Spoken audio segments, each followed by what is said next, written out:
Bismillahirrohmanirrohim. Assalamualaikum warahmatullahi wabarakatuh. Hai anak-anakku, sekarang kita bertemu di pembelajaran daring untuk yang pertama kali. Makanya sekarang kita berkenalan dulu. Kenalkan, nama saya Bu Nunung dan saya mengajar ekonomi sesuai jadwal ya. Ini adalah pelajaran ekonomi. Nah, sebelum kita langsung membicarakan pelajaran yang akan kita bicarakan saat ini, maka Ibu akan memberitahukan dulu pelajaran ekonomi di semester 1 itu ada berapa bab dan apa saja ya. Oke, apa saja sih yang ada di sini?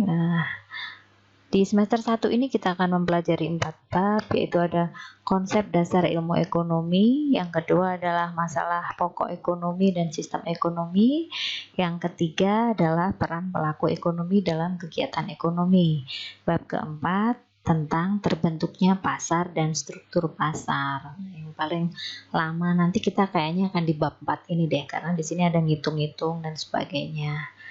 Oke, nah sekarang kita langsung aja ya masuk di bab 1. Cuman sebelum itu saya akan memiliki satu tayangan dulu, sekedar perkenalan kita, supaya mungkin kalian, walaupun kita sebelumnya mungkin sudah pernah bertemu tapi hanya sesekali, saya berharap tayangan ini bisa sedikit mengingatkan yang mana sih yang namanya Bu Nunung itu ya.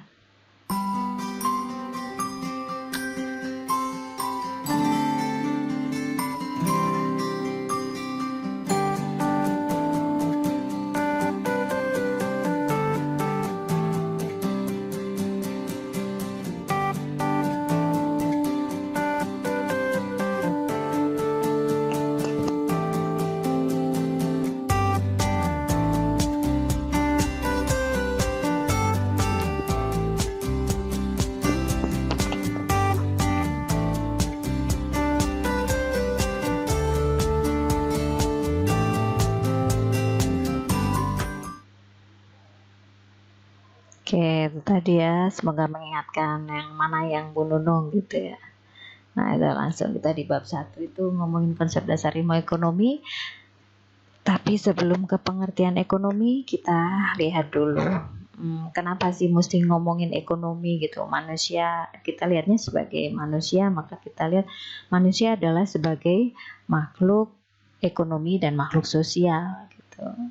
Dua-duanya nggak bisa terlepas, sebagai makhluk sosial maupun sebagai makhluk ekonomi. Lalu apakah duanya akan saling menggantikan? Ketika menjadi makhluk sosial nggak bisa lepas dari orang lain, lalu tidak bisa memfungsikan sebagai homo economicusnya atau makhluk ekonominya gitu.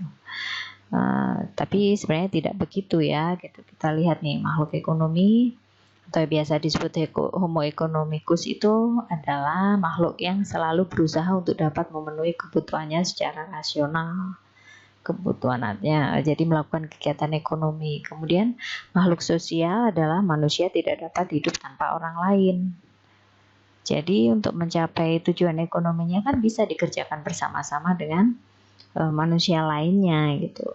Nah, mengapa manusia bermasyarakat? Itu ada beberapa faktor yang menyebabkan manusia itu disebut makhluk sosial dan memang harus berhubungan dengan orang lain, yaitu faktor sosial, faktor perkawinan, faktor rasa senasib, dan faktor untuk bersatu.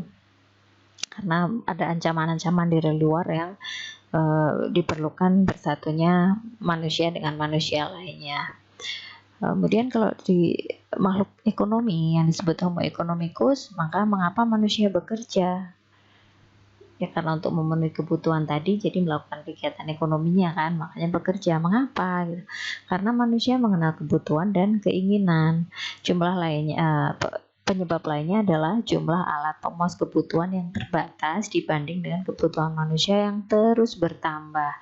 Selain itu, adanya pemenuhan kebutuhan yang tidak tepat. Jadi kadang kurang bisa membedakan mana sih yang kebutuhan, mana yang keinginan, seperti itu. Atau tadi karena jumlah terbatas, jadi ada persaingan antar beberapa orang, atau walaupun bukan persaingan karena memang barang ekonomi, jadi ya kita harus memilikinya dengan cara membeli gitu, makanya kita harus bekerja. Oke, next ya. Nah, aspek yang harus ada pada homo economicus. Kenapa manusia disebut homo economicus? Tadi karena harus memenuhi kebutuhannya. Lalu aspek-aspek apa aja yang harus terpenuhi dalam melakukan kegiatan ekonomi itu tadi? Yaitu ada aspek rasionalitas, harus menggunakan akal sehat. Kemudian ada kepentingan pribadi. Kemudian adanya informasi. Kemudian harus mengedepankan moral. Jadi hal-hal itu yang harus dipikirkan oleh manusia ketika menjalankan kegiatan ekonominya. Lalu berikutnya nih ke dimensi ilmu ekonomi itu tadi. Lalu karena kan memang manusia nggak bisa lepas dari masalah ekonomi, jadi ya haruslah dipelajari ilmu ekonomi itu sendiri gitu. Dimensi ilmu ekonomi itu ada ilmu ekonomi teori, lalu ada ekonomi terapan, lalu ada ekonomi deskripsi. Ekonomi teori itu yang apa? Ekonomi teori itu terkait dengan adanya ekonomi mikro, ekonomi makro. Sedangkan kalau ekonomi terapan itu yang kayak mana? Ekonomi terapan itu misalnya yang ada kaitannya ekonomi akuntansi, ekonomi manajemen, ekonomi pembangunan, lalu ada ekonometri. Ekonometri itu adalah mengaitkan ekonomi dengan angka-angka ekonomi gitu. Misalnya pendapatan, statistika, jumlah penduduk terhadap penghasilan, pendapatan nasional dan sebagainya. Nah, kemudian kalau ekonomi deskripsi itu apa? Ekonomi deskripsi ini secara umum adalah ekonomi yang digunakan dalam menjelaskan penelitian-penelitian. Nah, ini sengaja nggak ditulis lengkap biar nggak panjang, terutama nanti juga ini tugas bagi kalian untuk menggali lebih dalam. Berikutnya, tujuan mempelajari ilmu ekonomi. Tujuannya apa? Agar dapat membuat prioritas berbagai kebutuhan. Tujuan utamanya itu. Yang kedua, untuk memenuhi kebutuhan agar tercapai kemakmuran dengan memprioritaskan kebutuhan yang lebih penting. Intinya di prioritas deh, belajar ekonomi supaya ngerti mana sih yang mesti dipenuhi duluan, mana yang enggak gitu ya. Oke, next. Nah, manfaatnya mempelajari ilmu ekonomi adalah itu tadi, manfaatnya sehingga kita bisa membuat prioritas. Lalu mempelajari perilaku manusia dalam memanfaatkan sumber daya untuk memenuhi kebutuhan. Lalu memilih alat pemenuhan kebutuhan yang efektif dan efisien. Karena belajar tadi apa sih sebenarnya yang dibutuhkan, bagaimana supaya bisa efektif dan efisien, itu bisa dipikirkan lebih lanjut, yaitu pengertian dari ilmu ekonomi itu sendiri. Di sini Ibu hanya mengutipkan salah satu aja dari ahli yang bernama Adam Smith. Jadi Bapak Ekonomi Internasional itu namanya Adam Smith, bukan Will Smith ya. Adam Smith adalah ilmu ekonomi merupakan ilmu secara sistematis mempelajari tingkah laku manusia dalam usahanya untuk mengalokasikan sumber-sumber daya yang terbatas guna mencapai tujuan tertentu. Oke, berikutnya motif, prinsip, dan tindakan ekonomi. Ini aja silahkan dilihat ya, apa sih yang membedakan motif, prinsip, dan tindakan ekonomi. Tuh, silahkan dibaca. Oke, lalu saya teruskan untuk kupas satu-satu. Motif ekonomi itu apa? Di situ ada pengertiannya. Kalian bisa baca. Lalu ada contohnya juga. Berikutnya ya, ke macam-macamnya motif ini. Itu kenapa kalian kok, papa kalian bekerja kenapa, mama bekerja kenapa, kalian sendiri juga pengen dapat duit itu karena apa gitu. Ternyata ada 4 kelompok besar, yaitu adanya keuntungan atau finansial ya, yang kedua kekuasaan, yang ketiga penghargaan, dan yang keempat adalah motif sosial. Apa-apa saja nanti kalian bisa membaca dari sumber-sumber lain gitu. Ini contohnya tahu.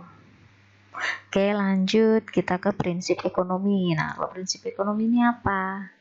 gitu. Silahkan baca juga di pengertiannya ada dan seterusnya. Bunyinya prinsip ekonomi itu apa? Di prinsip ekonomi itu kan ada dua secara garis besar ya. Prinsip ekonomi adalah pengorbanan sekecil-kecilnya untuk berhasil tertentu. Dan kalau pengorbanannya tertentu, maka hasilnya harus maksimal gitu. Nggak boleh kebalik. Terus kita lanjut ke tindakan ekonomi. Nah, apa tuh tindakan ekonomi? Cirinya, tadi kita udah belajar dengan prinsip dan motif kan. Cirinya orang melakukan tindakan ekonomi apabila tindakan ekonominya itu rasional. Rasional itu dalam artian benar gitu ya, efektif, maka dia akan menganut prinsip ekonomi dan memiliki motif, berbagai motif ekonomi tadi. Berikutnya, hukum ekonomi. Hukum ekonomi ini hubungan antara dua fenomena. Contohnya ya, kenapa sih kalau lebaran tuh kok harga-harga barang naik gitu. Cuman kondisi lebaran itu sebenarnya adalah kondisi yang justru luar biasa gitu. Kalau kalian nanti baca ini ya, hubungan hukum ekonomi itu, misalnya hukum permintaan, ketika harga turun maka permintaan akan naik. Tapi itu tidak terjadi pada lebaran gitu. Ketika lebaran mau harga setinggi apapun permintaan tetap banyak. Mau harga naik turun tetap, tapi kalau mau lebaran nggak ada harga turun gitu, yang ada naik tapi juga permintaannya nggak turun tuh gitu. Nah, makanya kalian harus tahu hukum ekonomi itu apa dan kapan itu bisa terjadi. Makanya ada syarat hukum ekonomi terjadi apabila ada ceteris paribus, yaitu kondisi yang lainnya tetap. Kalau lebaran, ceteris paribus tidak berfungsi, tidak terjadi. Kondisinya berubah semua, selera berubah, pendapatan berubah, kebutuhan berubah, skala prioritas tidak berlaku. Jadi makanya pada saat lebaran kita tidak bisa menerapkan hukum ekonomi. Oke. Thank you, terima kasih atas perhatiannya. Jadi untuk pertemuan pertama sampai segini dulu ya. Terima kasih atas perhatiannya. Wassalamualaikum warahmatullahi wabarakatuh.